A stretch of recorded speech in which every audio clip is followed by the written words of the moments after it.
বাজার থেকে ফ্রেশ মাগুর মাছ কিনে আনা হয়েছে আর কেটে কুটে নিয়েছি।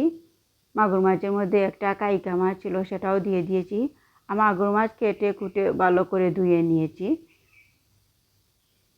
আর তাড়াহুড়ার মধ্যে ছিলাম, সেজন্য মাখিয়ে রান্না করছি। এখানে দিয়েছি পেঁয়াজ কুচি আর 1 চামচ মরিচের গুঁড়া, 1 চামচ হলুদের গুঁড়া, 1 চামচ ধনিয়ার গুঁড়া আর একটু পাঁচফোড়ন দিয়েছি। দিয়েছি স্বাদ মতো লবণ, দিয়েছি তেল।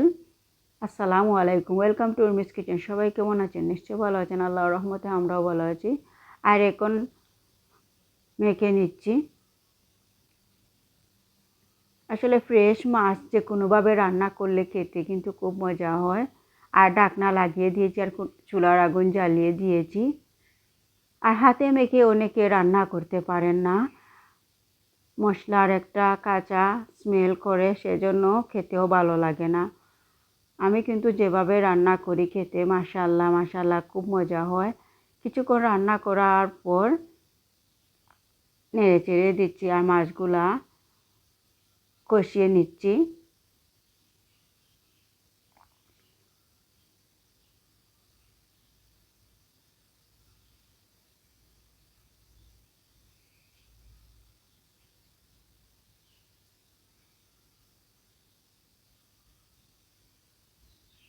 এখন ঢাকনা লাগিয়ে দিয়েছি, কিছুক্ষণ নাড়াচাড়া দিয়ে এখন দিয়ে দিচ্ছি ঝোলের পানি। মাছ মজে গিয়েছে, মাছ কষানো হয়ে গিয়েছে।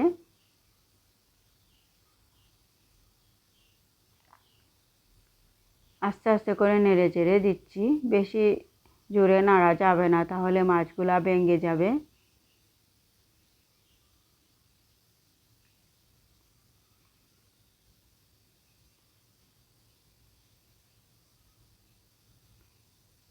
আর এখন দিয়ে দিচ্ছি মাছের ডিম। মাছের মধ্যে অনেক ডিম ছিল।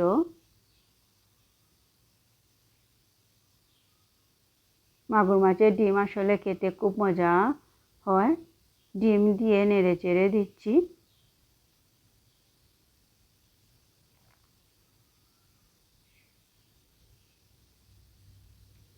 যে কোনো তরকারি দেখতে যদি সুন্দর হয়, কালারটা খেতেও কিন্তু মজা হয়। দিয়ে দিচ্ছি ধনিয়ার পাতা আর কাঁচামরিচ।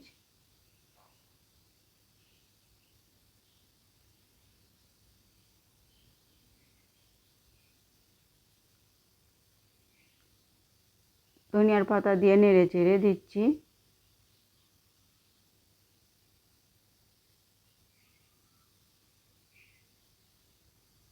এখন ঢাকনা লাগিয়ে দিয়েছি, আরও কিছুক্ষণ রান্না করব। আরও কিছুক্ষণ রান্না করেছি। এখন আমার মাগুর মাছ রান্না হয়ে গিয়েছে। মাখিয়ে আসলে রান্না করলে খেতে কিন্তু খুব মজা হয়। আর মেখে নেওয়া তরকারি আমাদের শরীরের জন্য অনেক উপকারী,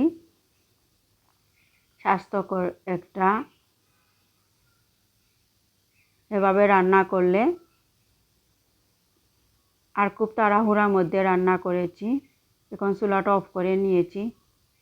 দেখুন কত সুন্দর একটা কালার হয়েছে, বোঝাই যাচ্ছে না এটা মাখিয়ে রান্না করেছি আর তাড়াহুড়ার মধ্যে রান্না করেছি। আর মাশাআল্লাহ মাশাআল্লাহ খেতে কিন্তু অনেক মজা হয়।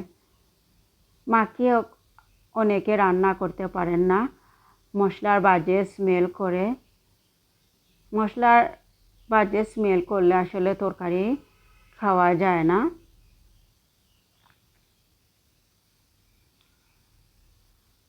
আর মাগুর মাছ ফ্রেশ ছিল।